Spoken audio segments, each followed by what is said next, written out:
something has been troubling me lately, and that is that I never got an opportunity to learn a foreign language. I talk to people from other countries that I've met as friends over the years, and they tell me what ages they learn their languages, and it was very early on. A lot of it started about the age of 6, some earlier, some later. And so I asked myself, should the U.S. have foreign language at an early age like all these other countries? And I thought the answer should be yes, but why? How does it apply to everyone? How would it greatly benefit everyone to worth the extra effort to and the money to get it back in? Well, some of the benefits are increased critical thinking, problem solving, creativity, and as well as lead with languages quotes, the cognitive benefits of learning a language have a direct impact on a child's academic achievement compared to those without additional language. Bilingual children have improved reading, writing, and math skills, and they generally score higher on standardized tests. So that brings to the next question, what age should we start learning this? Well, a lot of countries, like European countries, they start between the ages 6 to 9. And this being so is because you have to start a foreign language before the age of 10 to have a foreign tongue as if you are native to that land. So parents can teach their children even earlier, but as far as education systems, it typically starts about age 6. So here is percentages of foreign languages, how many people are enrolled into foreign languages according to the states. So each state is a little bit different. So we're in Illinois. So if we go to Illinois, we're actually one of the lowest because we're at the 13 to 16.9% range. So that's a big problem there. A lot of private schools, they have more of an opportunity than people in public schools. But even so,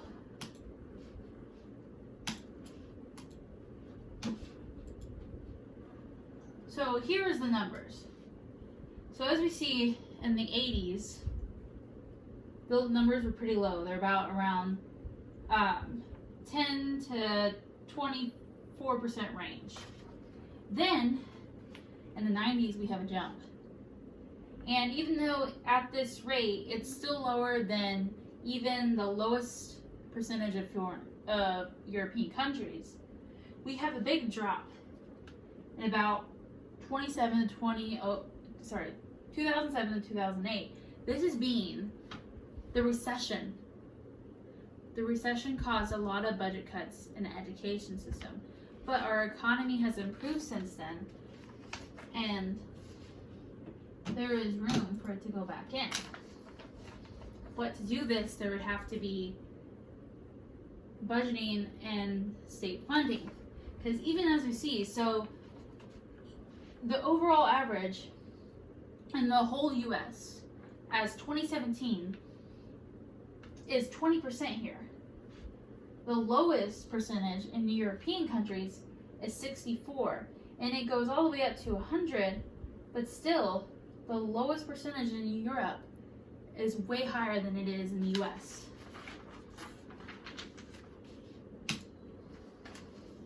Now, even though an individual does not have the ability to just go and improve the education system all by their own, not normally, but what we can do is we can learn ourselves and learn through college. I took some investigation into SWIC, and they offer German, French, and Spanish, so there is some foreign languages there. But classes in education can be expensive, so there is some options.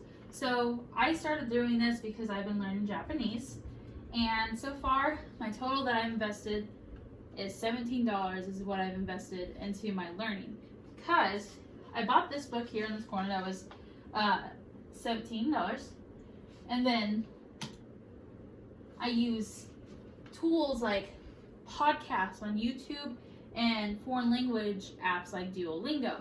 Both of these are free.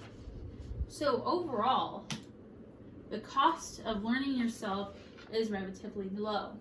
For English speakers, the easiest foreign language to learn a lot of times is Spanish. I did not choose Spanish, I chose Japanese. Why?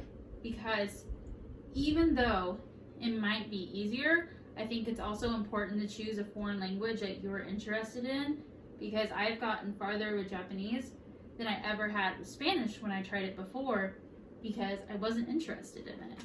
So the important part is to choose something you're interested in, so that overall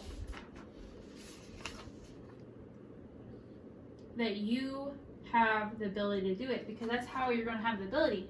Because we're just going to, a lot of times people, they will quit something if they're not interested in it. That's why college is so much easier a lot of times in high school.